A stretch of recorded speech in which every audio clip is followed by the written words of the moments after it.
Pak dari mana Pak? Kerendan. Dari Kerendan, dengan nama siapa Pak? Betul Mento. Oke Pak. Selamat siang Pak. Ya, Selamat ya. siang. Wah ini ada bos kita ini, bos besar ini, Pak Yanto. Selamat siang. Wah ini dari rekan-rekan media juga. Ini ada yang baring ini. Aduh. Coba di kesinikan kameranya. Ada apa Pak? Hari ini Pak ke lahan tadi saya lihat kan banyak juga warga di sana Pak. Ada berapa orang Pak warga? Sekitar 25 orang. Kita mengecek ladang Holola yang sudah kita kuasai secara turun-temurun. Ladang berpindah yang berbentuk awal mulanya nanam padi untuk keberlangsungan hidup keluarga kami sebagai masyarakat pedesaan, dan diteruskan untuk menanam karet, buah-buahan, hingga ada beberapa pohon sawit juga yang masih kelihatan saat ini yang masih belum sempat terdampak oleh PT MPR. Ada berapa orang Pak hari ini Pak dari desa Kerendan yang naik Pak? Sekitar 25. Nah, karena ada sebagian di seberang kecapean. Ini semua bekas peladang di sini ya Pak? Hampir semua ladang, walaupun ada yang kayunya tinggi karena ladang ini dilakukan mulai dari tahun 2010 hingga dilanjutkan tahun 2019 sampai saat ini. Hanya berhenti 1 tahun atau 1 tahun setengah yang lalu karena adanya kegiatan pertambangan PT MPR. Sebelum kita ini Pak basa-basi dulu Pak, kok bapak-bapak ini kelihatannya duduknya di tanah Pak, padahal di sini terlihat pemukiman, ada beberapa pemukiman Pak. Kenapa jadi duduk di tanah seperti ini Pak? Karena rumah kami ini sekitar kurang lebih 1,5 tahun sudah tidak bisa kami huni lagi karena akibat terdampak banjir bahkan debu oleh pihak PT MPR. Bahkan ada penutupan untuk jembatan yang tidak ada gorong-gorongnya di hilir ini, di Sungai Putih ini, sehingga rumah kami ini terdampak banjir. Jadi polusi di dalamnya nggak bisa lagi kami tempati seperti biasa. Terdampak polusi udara, debu, Ya. Bahkan terendam banjir ya Pak ya, Ya, betul. akibat operasional PT MPR yang membuat jembatan di hulu sungai. Ini sungai apa Pak namanya? Sungai Putih. Oke Pak. Pak, saya ingin bertanya terkait dengan kemarin Pak ada informasi bahwa ada larangan untuk masyarakat yang berada khususnya berladang di wilayah desa Kerendan ini Pak, yang dikatakan di dalam IUP PT MPR. Nah terkait dengan adanya yang disebut-sebut dengan larangan menguasai kawasan hutan tanpa izin Pak. Nah tadi Bapak bercerita bahwa Bapak ini adalah peladang berpindah, udah turun temurun Pak. Nah apakah Bapak sudah mengetahui Pak undang-undang itu Pak? Kami sangat mengetahui betul, tetapi kami sebagai masyarakat suku adat perlu juga kami sampaikan kepada rekan-rekan media, termasuk saudara-saudara saya ini yang dari kampung, karena kebetulan saya yang tinggal di kota, mereka ini masih di kampung Kerendan karena saya udah tinggalnya di kota. Kami tetap berpatokan kepada pertama, nenek moyang kami menguasai hutan ini, membuat surat ulayat pada tahun 82, bahkan sebelum tahun 82 itu pun nenek moyang kami sudah berada di kawasan hutan ini untuk mencari kebutuhan ekonomi keluarga. Dilanjutkan oleh kami pada tahun 2010 hingga tahun 2019 sehingga detik ini, bahkan didukung oleh dokumen-dokumen dari pemerintah desa yang kami anggap resmi. Bahkan kami juga meminta rekomendasi ketua adat. Verifikasi dari pihak Kecamatan Lahai adalah perwakilan pemerintah pusat yang secara resmi terkait klaim daripada PT MPR bahwa di sini adalah kawasan hutan konsesi daripada koperasi. Kami tetap berpatokan kepada undang-undang surat keputusan Direktur Jenderal Kehutanan pada nomor 85 tahun 1974 tentang pedoman pengukuhan hutan, nomor 399 tahun 90 tentang pedoman pengukuhan kawasan hutan, surat keputusan Menteri Kehutanan nomor 32 tahun 2001 tentang standar dan kriteria kawasan hutan. Setelah itu lahir Undang-Undang 41 tahun 99 tentang kehutanan. Peraturan pemerintah nomor 4 tahun 2004 tentang rencana kehutanan, tentang patok pal batas definitif, berita acara pal batas kawasan hutan. Nah, ini yang menjadi artinya menjadi bahan kami, Pak. Dapat kami jelaskan dengan rekan-rekan dari wartawan. Kami dari Desa Karendan, sejauh ini saya lahir di 82, hampir 43 tahun. Saya tidak pernah melihat bahwa ada berita acara dari kehutanan untuk membuat pal batas di sini atau patok penetapan kawasan hutan di sini secara definitif. Bahkan sulisasi daripada kawasan hutan. Nah, jadi itu menjadi patokan kami saat ini. Maka kami memohon kepada pemerintah pusat untuk mengevaluasi ini, Pak. Sedangkan sebagai akibat daripada banjir, akibat dari pembuatan jembatan, dari kerugian Bapak ini pernah dihitung nggak? Berapa kerugian Bapak ini, Pak, dari harta benda seperti ini, bahkan pemukiman ini? Sekitar Kalau kerugian untuk membuat pondok dan barang-barang perabotan lainnya, kita perkiraan sekitar 46 juta per pondok, termasuk material dan sebagai paku, seng, termasuk upah tukang yang membangun rumah kita ini dulu. Jadi rencananya nih, Pak, gimana, Pak? Apa mau diajukan tuntutan ke PTNPR atau gimana, Pak? Pada prinsipnya kami karena sebagai masyarakat kecil, wilayah hukum pedesaan atau masyarakat hukum adat, pada prinsipnya seperti beberapa permohonan kami yang telah lalu, kami tetap memohon perlindungan hukum pertama kepada Bapak Presiden Republik Indonesia, kepada Bapak Komnas HAM, kepada kepada DPR RI Komisi 3 serta Bapak Kapolri untuk mengatensi ini supaya hak-hak kami ini terlindungi dengan baik sesuai dengan aturan-aturan yang diterbitkan oleh MK, bahwa hukum adat sudah seharusnya dilindungi negara. Bahkan MK juga memutuskan, saya tidak menyebut nomornya, bahwa masyarakat hukum adat, khususnya masyarakat pedesaan suku Dayak Kaharingan, Dayak Dusun Malang, tidak perlu mendapatkan izin dari pemerintah untuk melakukan ladang berpindah atau berkebun di wilayah kawasan hutan, sekalipun itu kawasan hutan definitif. Apalagi ini kami sangat mempertanyakan sekali rekan-rekan dari media bahwa definitif kawasan hutan di sini seperti yang kami sampaikan tadi itu, kami tidak pernah tahu bahwa ada sulisasi dari kehutanan, pal batas yang dibuat kehutanan secara definitif, bahkan berita acara kawasan hutan yang betul-betul diketahui semua pihak di wilayah hukum Desa Karendan, Kecamatan Lahai, Kabupaten Barito Utara. Masyarakat hukum adat, khususnya suku Dayak Kaharingan, kita berladang berpuluh-puluh tahun, otomatis besar, Pak, kayunya.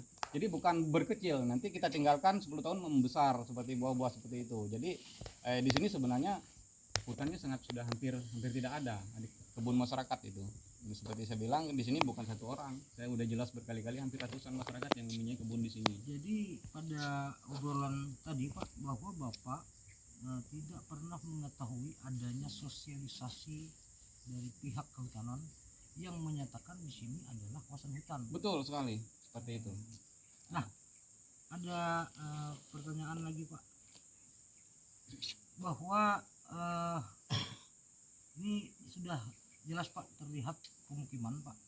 Tadi kami dari ujung sampai ke sini ada beberapa pemukiman warga yang di sana kelihatannya ada pakaian anak kecil dan orang dewasa, ibu-ibu. Yang ingin kami tanyakan, Pak, selama bapak-bapak mengelola ladang berpindah di sini, apakah pernah mendapatkan administrasi yang dikeluarkan dari kepemerintahan, Pak, baik pemerintah desa, kecamatan, kabupaten, bahkan dari elemen lembaga adat, Pak. Ada nggak surat-surat itu, Pak? Bukti pengakuan Bapak berladang di sini, Pak. Hari ini kami memang tidak membawa dokumen tersebut, namun kami mengantongi pertama surat keterangan pemerintah Desa Karendan pada tahun 2018 bahwa menyatakan di sini adalah pemukiman ladang berpindah masyarakat baik pun itu kebun. Kedua, kami mengantongi rekomendasi ketua adat bahwa menyatakan di hukum adat di sini adalah tempat perladangan berpindah masyarakat hukum adat Desa Karendan Kecamatan Lahey. Yang ketiga, kami sudah mendapatkan mengantongi juga surat berita acara verifikasi dari pemerintah Kecamatan Lahey Kabupaten Bali Utara yang ditandatangani oleh Camat Lahey, Kepala Desa Karendan, Kapolsek Lahey, dan Ramil Lahey, Demang Kecamatan Lahey beserta Ketua BPD, Ketua RT beserta saksi lainnya. Berarti kalau seperti itu boleh dikatakan Bapak sudah memperlihatkan Bapak mengelola di sini sejak turun temurun, tetapi ada kekeliruan atau ada polemik di kalangan pemerintah ya Pak ya? Ya betul. Di pihak pemerintah desa dan kecamatan yang sudah memverifikasi, mengeluarkan administrasi resmi untuk bapak-bapak yang ada di sini, tetapi pemerintah juga yang mengatakan bahwa mengeluarkan larangan supaya tidak membuat ladang di dalam kawasan hutan. Berarti ini kontraversinya antara pemerintah dengan pemerintah, sehingga masyarakat Dayak di sini menjadi korban. Ya betul sekali. Menjadi korban ya. Seperti itu, perlu juga kami sampaikan kepada rekan-rekan media, beberapa media yang hadir hari ini, bahwa bukan hanya itu, kami juga mengantongi NJOP dari tahun 2019 hingga tahun 2014 yang kami bayarkan kepada pemerintah daerah, bahwa Bapak sudah membayar PBB tiap sudah, tahun. Iya, sudah membayar pajak kepada negara, Pak. Sedangkan kalau kita lihat Pak di media sosial, presiden dari sejak Presiden Jokowi, Prabowo, yang terpenting adalah masyarakat taat membayar pajak. Betul. Nah, dengan Bapak sudah membayar pajak dan menjadi korban seperti ini, Pak, harapan Bapak, Pak, untuk menyelesaikan masalah ini terhadap PTNPR ini bagaimana, Pak? Kami tetap meminta kepada Bapak Presiden Republik Indonesia, DPR RI, Bapak Komnas HAM, termasuk Bapak Kapolri untuk mengatensi ini, untuk menyelesaikan permasalahan ini dengan baik kepada kami, karena kami sangat menemui jalan buntu sudah, baik pun dari daerah ataupun dari pihak lainnya. Oke Pak, Saya mencarain. jalan kan itu, weh ada ujungnya. Terima kasih. Kami masyarakat Desa Karendan. Dengan ini memohon keadilan. Kepada Bapak Presiden Republik Indonesia. Kepada DPR RI Komisi 3. Kepada Komnas HAM. Atas lahan kami ladang berpindah. Beserta kebun. Yang digarap PT NPR. Tanpa ganti rugi. Atau pemberian taliasi. Diduga PT NPR manipulasi data, membebaskan lahan hanya 68 hektar, tetapi mengakui membebaskan lahan 140 hektar, sehingga menggarap kebun dan lahan kami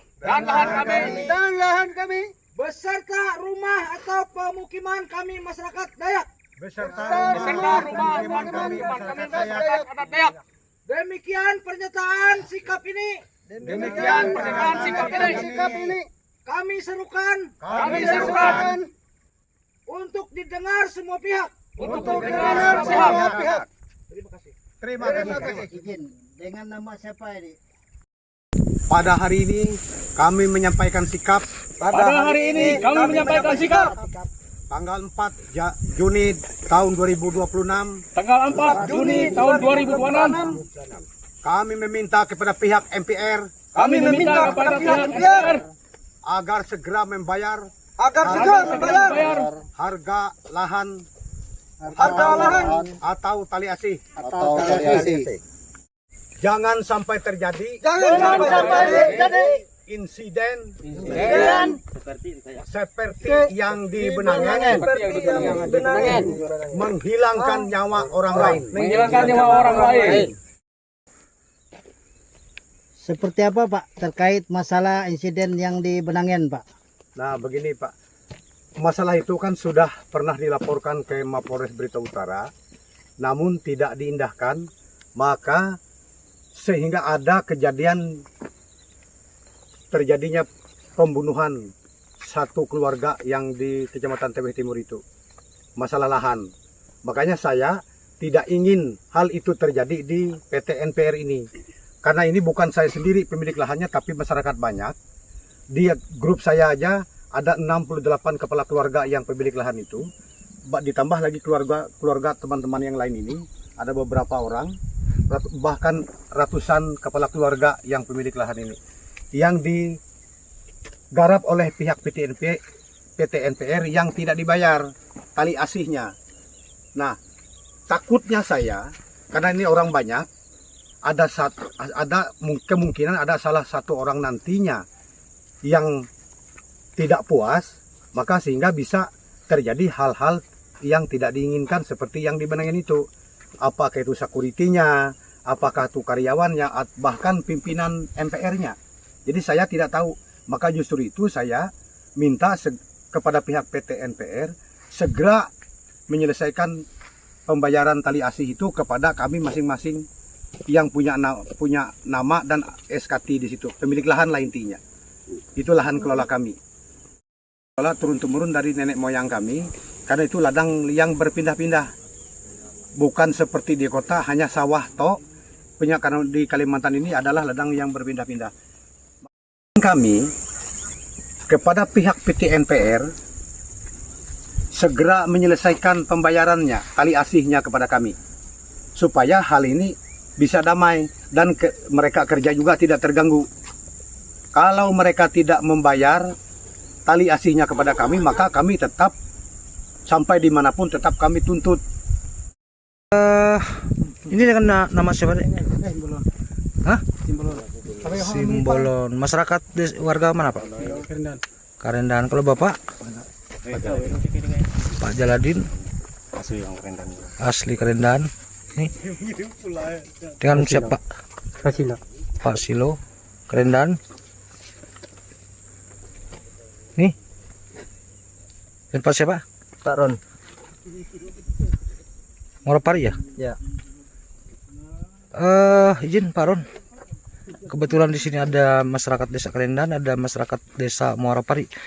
Selama puluhan tahun di sini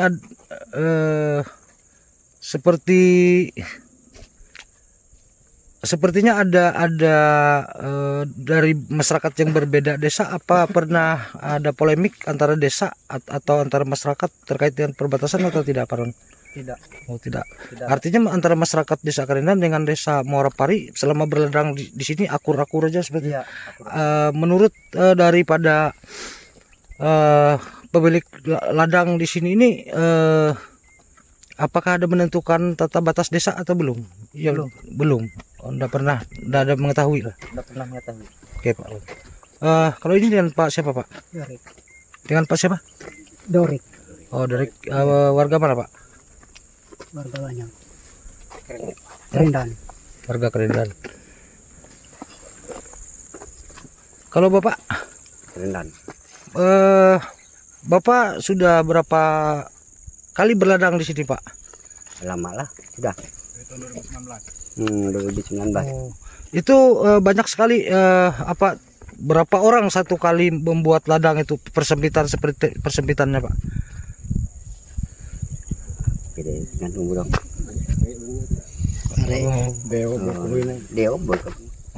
Oh, Deo aja, banyak aja Pak.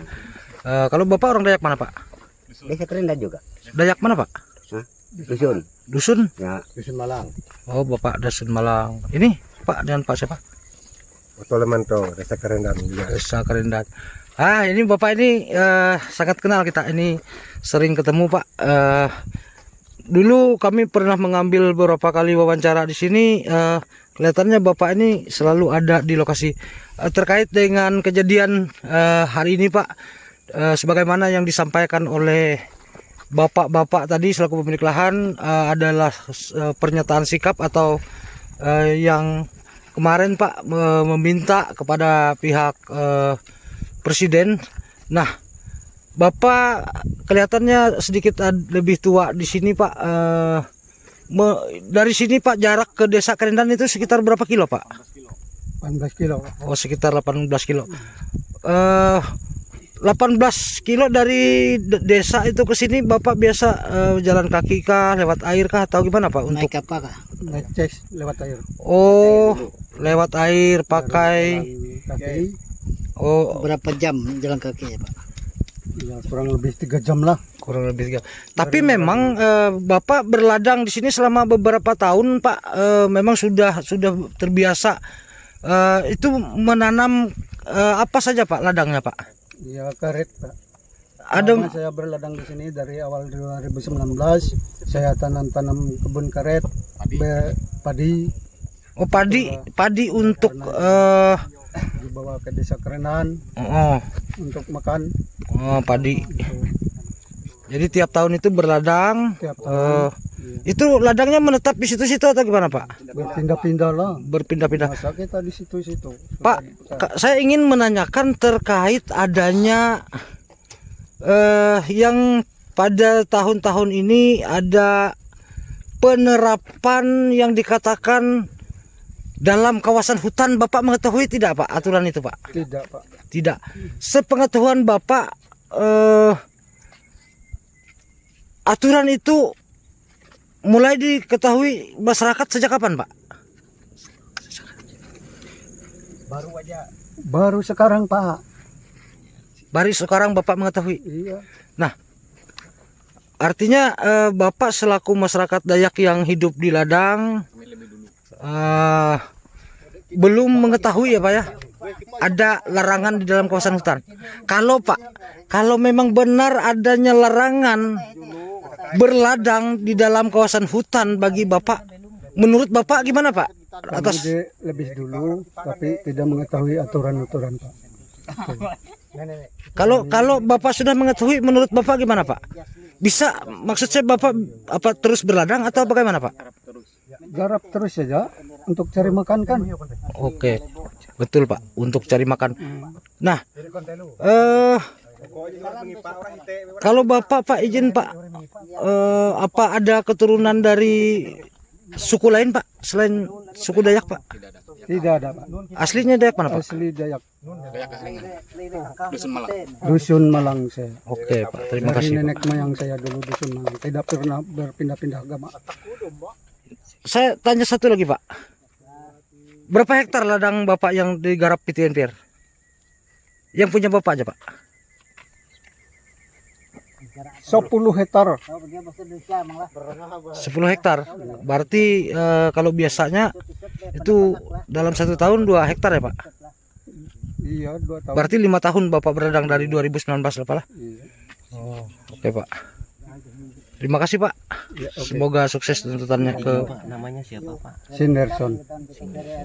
Sinerson bin Jambe.